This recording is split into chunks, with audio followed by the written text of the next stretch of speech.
Yesterday we did the prep on this. We have 2 coats of the Gesso Style Primer sanded, 2 or 3 coats of the ceramic paint. You can use also the canvas paint, and then sand it down with 400, from 150, 300, and 400, and vacuum, so I have a really polished, nice surface, very tight. In my glaze, 3/4 studio set, 1/4 open time, 10% of water, one a little more thinner, and then I just put in there some slow drying fluid acrylics, the white one. Squirt a good amount there, so I have something that is semi-opaque. You can see here there is some transparency, still not, you don't want super coverage, but I want a little bit of opacity. And then I need to mix a vein colors. To get a vein, it's really not a good idea to have black plus white. Gives a very cold vein. The better option is to create a gray using Ultramarine Blue, raw umber. When you mix these two together, you're gonna have a very cool gray. A little bit of yellow oxide just to warm it up a bit, and we still add a little bit of black for intensity, and white at the end. So this is what it looks like. Right? That's it. Beautiful. So you can see it's not a black and white. It has a little bit of life into it. Then when I add a little bit of the white, you see I get all those values of veins from very light to dark. I'm gonna have the white glaze. Keep it on my cup always. Now on the cup, you can always add a little bit of H2O just to thin it down, especially when you vein. Pure white right here. I'm more going to get a little bit of that yellow ochre right here, just to add little streaks of warmthness into it. First thing I'm going to do, again with this wet sponge, I'm going to wet the perimeter, because I'm going to do one face at a time, like that. Okay. Then with my little French roller, I'm going to glaze the surface, not too fat, because I want to be able to add a little bit of veins in there. So a generous amount, not overstretch, but I don't want it to be drippy, you know, because otherwise whatever you vein is going to come up. So I go like this. And you want a bit of a direction here to get rid of any lap mark. So I do spend a little bit of time glazing, just because it'll make it easier for me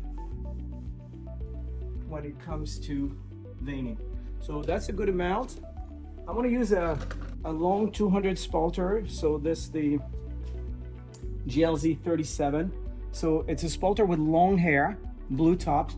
And it's perfect to smooth out my glaze. So I have a little bit of roller marks, which I don't want here. And that way, this allows me to have a very even and tight surface. There we go. Again, very, very light.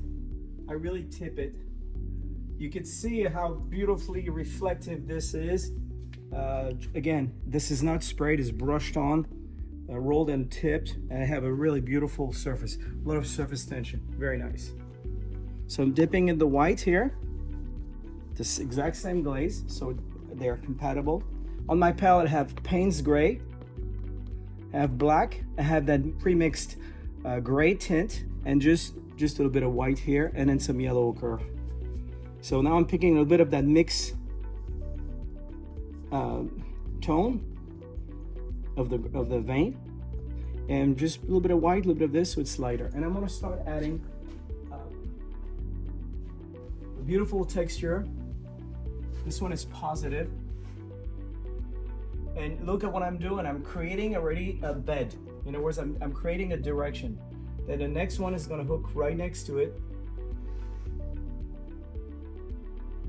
And again, and you can see the fragments that it is creating get a little bigger as I press more, finer as I release it. So I want to play on all this level of intensity. Okay, I'm picking up from here. And again, I have not loaded again. It's still the same load. You want to work till your brush, the three-header in this time, exhausts itself. So you have different values. See, now it's a little more lighter. Because it's lighter, I can go a little bit heavier maybe. All right, so I'm gonna reload. Again, just one little load here. I round it like this, so I create a little lick. And I'm adding another bed. Now don't worry if this looks a little bit like a leopard print. When I start smoothing, a lot of it will disappear, maybe 50%, maybe even more, the more I blend. All I'm creating is there's a background. White marble, pure white marble does not exist, just like pure black marble does not exist. There is always a residual of tonality. So what I'm adding now is like those little residual tonality, so we're gonna have a little bit of variation in my marble, so I have parts a little grayer, a little whiter. When I smooth this out, it will be barely perceptible, but I've created a zones of work. Again, I can add a little bit here. Now, here it gets interesting. I can add a little bit of the yellow ochre. Again, very light, always mixed with a bit of the white. And maybe here, I'm gonna have a little bit of that yellow ochre, like this, very blended. Again, in terms of marble, I think a marble guy would reject a marble that has a little bit of that yellow ochre because it's considered a defect. But for me, it does add just a little zone of warmth and also makes it more realistic. All right, so that's my setup. I have a little bit of Payne's gray, and I can do the same here and there. Add a little bit of that beautiful bluish tonality. Again, hidden in these existing things, just to create a little bit of background. And make sure you go right to the edge, okay? And I'm not doing this like random, like that's bad.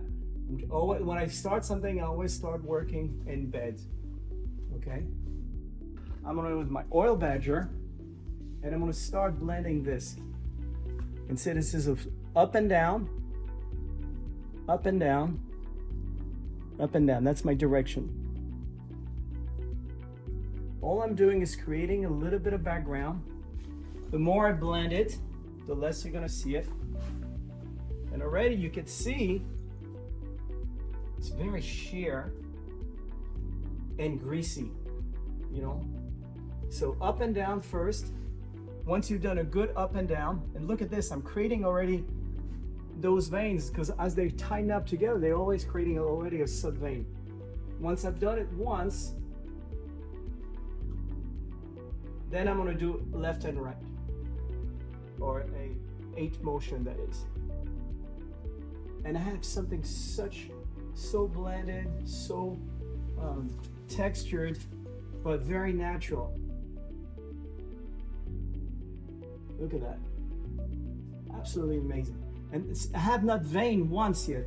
And look, if this was it, if you were to do a commercial job and you have to do miles and miles of paneling or columns or something like this, look at this.